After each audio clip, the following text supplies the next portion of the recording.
இன்ஸ்டால வந்து கொஞ்சம் போய் கமெண்ட்ஸை ஷேர் பண்ணேன். ஏன்னா அவர் வந்து குமுதம் இன்னும் 2, 3 நிறைய இன்டர்வியூஸ் வந்து இந்த ரிஜெக்டட் கண்டஸ்டன்ஸ் கிட்ட நிறைய பேர் பண்றாங்க நிறைய சேனல்னு சொல்லும்போது அவரும் இன்னொருத்தரும் சேர்ந்து ஒரு இன்டர்வியூலாம் சொல்லும்போது சொல்லியிருக்காங்க.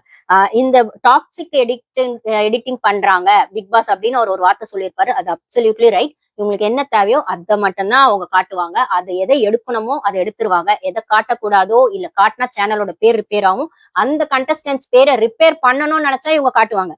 ரிப்பேர் பண்ணக்கூடாதுன்னு நினைச்சா எடிட்ல போட்டுருவாங்க. அப்படின்னா ஒரு கோமாளியாவை சூப்பர் ஹீரோவும் காட்ட முடியும், சூப்பர் ஹீரோவை கோமாளியாவும் காட்ட முடியும், அப்பாவிய டாக்ஸிக்காவும் காட்ட முடியும், டாக்ஸிக் அப்பாவியாவும் காட்ட முடியும். அப்படின்னும் போது அவங்களோட எடிட்டிங்ல தான் அந்த டாக்ஸிக் அவங்க வச்சிருக்காங்க அப்படின்னு அவர் சொல்லியிருப்பாரு.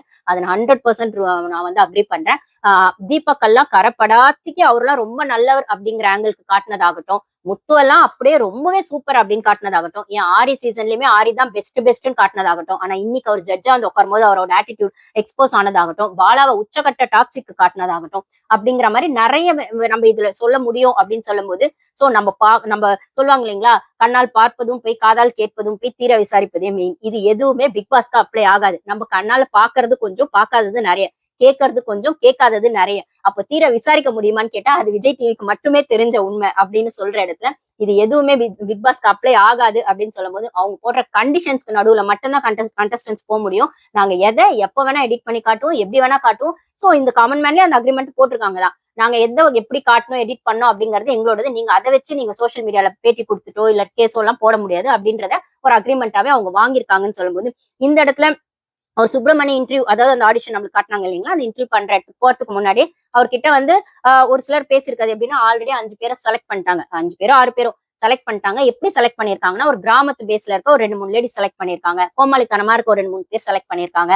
அதுக்கப்புறம் வந்து பிக் பாஸே பார்க்காதவங்கள ஒரு 2, 3 பேர் அது பத்தின ஒரு புரிதலே இல்லாதவங்க எல்லாம் செலக்ட் பண்ணிருக்காங்க. அப்படின்போது இந்த கேட்டகரியில எதுலயுமே நம்ம வரலையேடா அப்படிங்கிற மாதிரி இவர் அப்பவே டவுன் ஆயிட்டாரு. ஐ மீன் அந்த இன்டர்வியூ உள்ள போறதுக்கு முன்னாடி, ஜட்ஜஸ் மீட் பண்றதுக்கு முன்னாடி டவுன் ஆனதுனாலே இவர் அதுக்கப்புறம் பேசவே இல்லை. என்னால அதுக்கப்புறம் வந்து அப்ப ஆல்ரெடி செலக்ட் பண்ணிட்டாங்கன்னா சும்மா பேருக்கு தான் நம்மள இன்டர்வியூ பண்ண போறாங்களோ, நம்மளுக்கு இந்த சான்ஸ் கிடைக்காதுன்னு நான் அப்பவே ஆஃப் ஆயிட்டேன். மாயா கூட என்ன வந்து பேசுறான்னு சொன்னாங்க. பட் ஆனா அதாவது ஃபெரோஸும் அவர் சொல்லியிருப்பாரு. இதே மாதிரிதான் கிட்டத்தட்ட அவரும் சொல்லியிருப்பாரு. ஃபெரோஸ் கானும் சொல்லியிருப்பாரு, இவர் சுப்பிரமணியம் சொல்லியிருப்பாரு. அப்படின்னும் போது நிறைய பேருக்கு அது இன்டைரக்டா, ஏன்னா இவங்க அந்த ஆடிஷன் ப்ராசஸ்ல ஒரு வாரம் அங்க இருக்கிறாங்க, இல்ல ஒரு 4 நாள் இருக்கிறாங்க, இல்ல சென்னையில இருந்துட்டு போயிட்டு வராங்க, ஆன் அண்ட் ஆஃப் போயிட்டு வராங்கன்னும் போது அங்க இருக்க க்ரூ மெம்பர்ஸ் கிட்டயோ மத்தவங்க கிட்டயோ மாயா கூட மத்தவங்க கிட்டயோ ரிலேட் பண்ணும்போது ஓவியா கிட்ட எல்லாம் பேசும்போது அப்ப வந்து ஓரளவுக்கு அங்க என்ன நடக்குதுன்னு இவங்களுக்கு இன்ஃபர்மேஷன் இவங்க கேதர் பண்றவங்களா சாமர்த்தியம் இருந்து கேதர் பண்றாங்க அப்படின்னு சொல்ற பட்சத்துல அப்ப வந்து ஆல்ரெடி செலக்ட் பண்ணிட்டாங்களோ, இல்ல இந்த மாதிரி தான் செலக்ட் பண்றாங்களோ, இந்த கேட்டகரியில நம்ம வரமாட்டோமோ, அப்ப நம்ம பேருக்கு தான் நம்மள உட்கார வச்சிருக்காங்களோ அப்படின்லாம் ஒரு டவுட் வரும்போது அங்கே அவங்களோட கான்பிடன்ஸ் வந்து லெவல் டவுன் ஆயிட்டு அவங்க எல்லாருமே கொஞ்சம்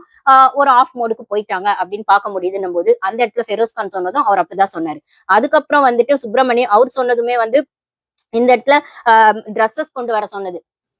அதுக்கப்புறம் இந்த ட்ரெஸ்ஸஸ் கொண்டு வர சொன்னது இருக்குல்ல, நீங்க வந்து ஆடிஷனுக்கு கூப்பிடுறீங்க, இன்டர்வியூ கூப்பிடுறீங்க, டாஸ்க்கு கூப்பிடுறீங்க. இப்போ பிரியதர்ஷினி பஞ்சாயத்து மாதிரி தான். எல்லாருக்குமே வந்து நீங்க ஒரு 20 செட்டு ட்ரெஸ் கொண்டு வாங்கன்னு ஓப்பனா சொல்லியிருக்காங்க. ஏங்க நீங்க சேர் டாஸ்க் வைக்க போறீங்க, பஸ் டாஸ்க் வைக்க போறீங்க, இன்டர்வியூ வைக்க போறீங்க, மட் டாஸ்க் வைக்க போறீங்க அப்படின்னா நீங்க அடுத்தடுத்து ஒவ்வொரு லெவலுக்கும் ஒரு டாஸ்க் லெவல்ல வின் பண்ணவங்களா இல்லைன்னா நீங்க செலக்ட் பண்றவங்களா தான் நெக்ஸ்ட் அனுப்ப போறீங்கன்னா மொத்தமா ஒருத்தவங்க வரும்போது 20 ட்ரெஸ் கொண்டு வாங்க, ஒரு வாரம் ட்ரெஸ் கொண்டு வாங்கன்னு சொல்லி எல்லாம் பண்ணும்போது அவங்களுக்கு ஒரு ஹோப் கொடுக்குறீங்கல்ல. ஓகே நீங்க செலக்ட் பண்றீங்க, அந்த செலக்ஷன் ப்ராசஸ்ல ஃபில்டர் பண்ணுவீங்க அப்படின்னும் போது ஃபர்ஸ்ட் 2 டாஸ்க்லயே நீங்க ஃபில்டரே பண்ணல, பஸ் டாஸ்க்லயும் ஃபில்டர் பண்ணல, முனியம்மா ஜெயிக்கலன்றதுனால ஃபில்டர் பண்ணலையா, சேட் டாஸ்க்லயும் ஃபில்டர் பண்ணல, அதுலயும் முனியம்மா ஜெயிக்கலன்னு ஃபில்டரே பண்ணலையா அப்படின்னும் போது அதுக்கப்புறம் ஆடிஷன் ப்ராசஸ்ல நீங்க உங்களுக்கான கேமராவை அவங்க பக்கம் மட்டும் ஃபோக்கஸ் பண்ணி அவங்க நல்லா சிரிக்கிறாங்க, அவங்களுக்கு வந்து சீமான் பொண்டாட்டி அவங்க அப்படின்னு அவங்க குடும்ப பெருமையை பேசுறதுக்கும் அவங்களோட புருஷன் பெருமையை பேசுறதுக்கும் அவங்களுக்கான விஷயம் பேசுறதுக்கும்னா நீங்க அதே பெருமை பேசுற ஸ்பேஸ் எல்லாருக்கும் கொடுத்தீங்களா? நீ என்ன மெச்சூர்டா இப்ப மட்டும் மெச்சூர்டா வந்து நிக்கிறியா அப்படின்னு சொல்லி அந்த தமிழரசன் ஒரு பையனை ஹியூமிலேட் பண்ணதாகட்டும். ஓகே அந்த மாதிரி முட்டி போட்டு வரவங்களுக்கு எல்லாம் சான்ஸ் கொடுக்க முடியாதுன்றது ஒத்துக்கிறோம். அப்ப அந்த பையனை கொடுக்க போதும் தெரிஞ்சிச்சுல, அப்ப அந்த பையனை ஆஃப் கேமராலே வச்சு நீங்க ரிஜெக்ட் பண்ணிக்கலாமே, ஆன் கேமரால வச்சு டிஆர்பிக்காக பண்ணீங்க அப்படின்னு ஒண்ணு இருக்குல்ல. அதுக்கப்புறம் இவர் சுப்பிரமணி அவருமே சொல்றாரு, முனியம்மா வந்து பஸ் டாஸ்க்ல என் மேலதான் வந்துட்டு ஒரு மணி நேரம், அதாவது நம்ம சொல்றோம்ல அங்க வந்து 36 பேர் உட்காரக்கூடிய பஸ் தான் இருக்கு, ஆனா 50 பேர் உள்ள போறீங்கன்னா மிச்சம் 15 பேர் நிக்கணும் அப்படின்னு சொல்லி வர்ற இடத்துல இங்க முனியம்மா வந்து வீடியோல சொல்றாங்க மரமண்டைங்க, யாருக்குமே அது புரியல, அவங்க எலிமினேட் பண்ணணும்னு சொல்லவே இல்லை, இவங்களா போய் அடிச்சு புடிச்சு ஏறினாங்க. ஏறினவங்க எல்லாம் மரமண்டைங்க. இப்போ வரைக்கும் அவங்க கூட பார்ட்டிசிபேட் பண்ண எல்லாரும் அவங்க மரமண்டைங்கன்றதோ முட்டாள்தனம்ன்றதோ இவங்க மட்டும் தான் புத்திசாலின்ற ஆங்கிள் தான் பேசிட்டு இருக்காங்க. அப்படின்னும் போது அவர் வந்து சொல்லியிருக்காரு சுப்பிரமணி, பஸ் டாஸ்க்ல முனியம்மாக்காக்கும் இடம் கிடைக்கல, அவங்க என் மேலதான் உட்கார்ந்து இருந்தாங்க, ஒரு மணி நேரம் உட்கார்ந்தாங்க. அதுக்கப்புறம் வந்து அவங்கள சீட்ல உட்கார வச்சுட்டு நான் மத்தவங்க கூட எங்கேஜ் பண்ணி பாட்டு பாடுறது செய்யறதுன்னு எல்லாரும் அந்த எஃபோர்ட் போட்டிருக்காங்கன்னும் போது எல்லாரையும் நீங்க ஒரு மேனிபுலேட் பண்றீங்கல்ல. ஓகே 36 சீட்டு தான் இருக்குன்னு சொல்லும்போது மிச்சம் 15 பேர் எவிக்ட் ஆகறதுக்கோ இல்ல அந்த 15 பேர் சீட் கிடைக்காதவங்களே நாங்க ஃபில்டர் பண்ணுவோம்ன்றது தானே அதுக்கான ஹிடன் அஜெண்டா. சரி ஒரு டாஸ்க் அப்படி பண்ணீங்க. இன்னொரு டாஸ்க் சேர் டாஸ்க் 50 பேர் இருக்காங்க. எத்தனை சேர்ன்னு சொல்லு, நம்மளுக்கு ப்ரோமோல 45 இருக்கு ஆனா 5 அப்படிங்கிற மாதிரி சொல்றாங்க. அங்க உள்ள இருக்கவங்களுக்கு சொல்லல அப்படின்னு சொல்றாங்க. அப்ப சொல்லல அப்படின்னாலுமே நீங்க அழகா அவங்கவங்க பேட்ச் இருக்க சேர்ல போய் உட்காந்துக்கோங்கன்னு சொல்ல வேண்டியது தானே. அங்க சேரை கம்மி பண்ணிட்டு நீங்க வந்துட்டு ஆளுங்களை ஜாஸ்தி விடுறீங்க அப்படின்னாலே அங்க ஃபில்டர் பண்ண போறீங்கன்றது தானே ஜனங்களுக்கு ஆப்வியஸா புரியும். அதுவும் பஸ் டாஸ்க்கு அடுத்து வந்து சேர் டாஸ்க்ல. அப்ப அந்த 2 டாஸ்க்ல முனியமா செலக்ட் ஆயிருந்தா நீங்க ஃபில்டர் ப்ராசஸ்க்கு போயிருப்பீங்க. முனியமா செலக்ட் ஆகலன்றதுனால நீங்க ஃபில்டர் ப்ராசஸ்க்கு போல. அதுக்கான ஒரு பெஸ்ட் எக்ஸாம்பிளா மாயா வந்து பேட்ச் கொடுத்ததுமே அந்த சம்யுக்தா தான் ஃபர்ஸ்ட் பேசியிருப்பாங்க. அந்த ட்வின்ஸ் அகேன்ஸ்டா பேசியிருப்பாங்க.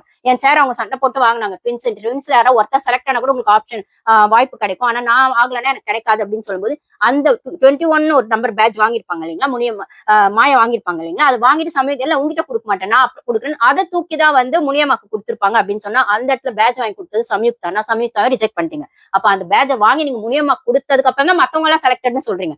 ஏன்னா உங்களோட குட்டு வெளிப்பட்டுரும். முனியம்மாவை மட்டும் செலக்ட் பண்ணா மத்த 4 பேர் கேள்வி கேட்பாங்க அப்படின்றதுக்காகவே முனியம்மா நல்லவங்கன்னு அப்பயே ஒரு ஹைப்பை கொடுத்து பஸ் டாஸ்க்ல நீங்க எதுவுமே பண்ணல. ஏன்னா முனியம்மாக்கு எதுவுமே பண்ண முடியல. பஸ் டாஸ்க்ல விட்டீங்க.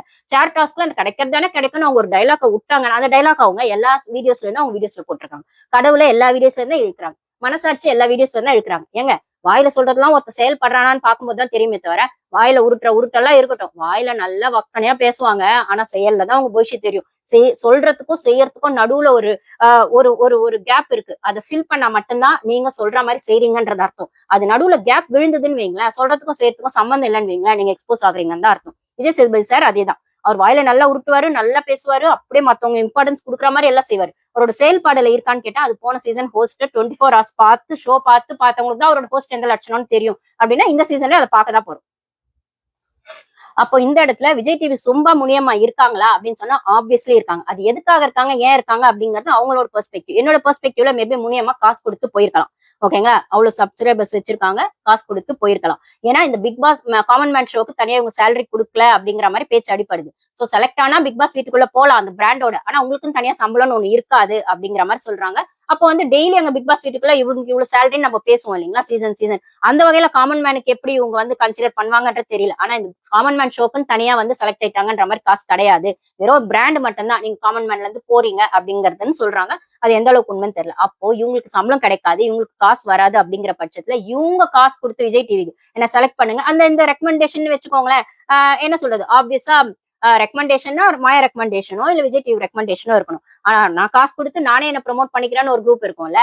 சோ அந்த மாதிரி இடத்துல முனியம்மா போறதா இருக்கலாம். இல்லையா முனியம்மா வந்துட்டு நாங்க வந்து உங்களை செலக்ட் பண்றோம். ஆனா நிறைய கான்ட்ரவர்சிஸ் வரும். ரிஜெக்ட் பண்ணவங்க எல்லாம் வந்து ஒண்ணு சேர்ந்து ஒரு மாதிரி பண்ணலாம், ஒன்னா சேர்ந்து நிறைய இன்ட்ரெஸ்ட் கொடுக்குறாங்க அப்படின்னும் போது அந்த இடத்துல பிரியவர்ஷினி நெகட்டிவ் கான்ட்ரவர்சி கிரியேட் பண்ண பிரியவர்ஷினிய நீங்க வந்து உங்க சேனல்ல இப்படி பேசுங்க, நாங்க நல்லவங்க நீங்க பேசுங்க, நீங்க நல்லவங்க நாங்க ப்ரொமோட் பண்றோம் அப்படின்னு இவங்களுக்குள்ள ஒரு டீல் போயிருக்கலாம் அப்படிங்கறது என்னோட ஒப்பீனியன். சோ விஜய் டிவிக்கு இப்ப சொம்பு தூக்குற முனியம்மா அதே மாதிரி உள்ள சர்வைவல் மோடுக்கு போனதுக்கு அப்புறம் ஐ மீன் பிக் பாஸ் வீட்டுக்குள்ள போன அப்புறம் இதே சொம்பு தூக்குவாங்களான்னா அவங்களுக்கும் அலுப்பு வரும், சலிப்பு வரும், கோவம் வரும், ஆதங்கம் வரும். இல்ல கூட இருக்கிற விஜய் டிவி ப்ராடக்ட்ஸை ஃபேஸ் பண்ண முடியாத அளவுக்கு அவங்களுக்கான விஷயங்களை அவங்க ஃபேஸ் பண்ணுவாங்க சேலஞ்சஸ்னா அப்போ உங்களோட குட்டு வெளிப்படும் போது இந்த முனியம்மாவா இருக்க மாட்டாங்க, அப்படியே வேற மாதிரி மாறுவாங்க அப்படின்னும் போது அவங்களோட உண்மைத்தன்மை தெரியும்ன்றதை விடவும் இப்பயோ அவங்க எக்ஸ்போஸ் ஆயிட்டாங்க.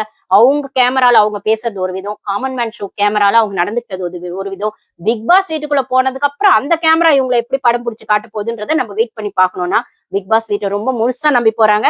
விஜய் டிவி தன்னை பாசிட்டிவா மட்டுமே ப்ரொமோட் பண்ணுவாங்க, தனக்கான விஷயத்த ரொம்ப நியாயமா செய்வாங்க அப்படின்னு இவங்க நம்பிட்டு போறாங்க. அதெல்லாம் சுத்த ஹம்பக்கு. மேடம் முனியம்மா அவர்களே, நீங்க அப்படி நம்பிட்டு போன விஜய் சாரி அர்ச்சனா எல்லாம் விஜய் டிவியோட அவ்வளவு பெரிய ஃபேமஸ் ப்ராடக்ட் அவங்க எல்லாம் அவங்களே விஜய் டிவி வச்சு செஞ்சிருக்காங்க அப்படின்னும் போது ஜாக்லினும் விஜய் டிவியோட அவ்வளவு பெரிய ப்ராடக்ட் தான் அவங்களே வச்சு செஞ்சிருக்காங்க அப்படின்னு சொல்லும்போது இத்தனைக்கும் தீபக் மட்டும் தான் அதுல இருந்து எஸ்கேப் பண்ணாரு என்னோட ஒப்பீனியன்ல, என்னோட ரிவ்யூ பிரகாரம். ஏன்னா தீபக் வந்து அந்த பிரதீப் மில்ராய் அவரோடது ஒரு சப்போர்ட்ல உள்ள போனாங்க, பெரிய சப்போர்ட்ல உள்ள போனாங்கன்னும் போது என் இமேஜ் டேமேஜ் ஆகாம இருந்தா நான் உள்ள வரேன் அப்படின்னு கான்ட்ராக்ட் போட்டு போறவங்க உள்ள போயிருப்பாங்க. பெரிய பெரிய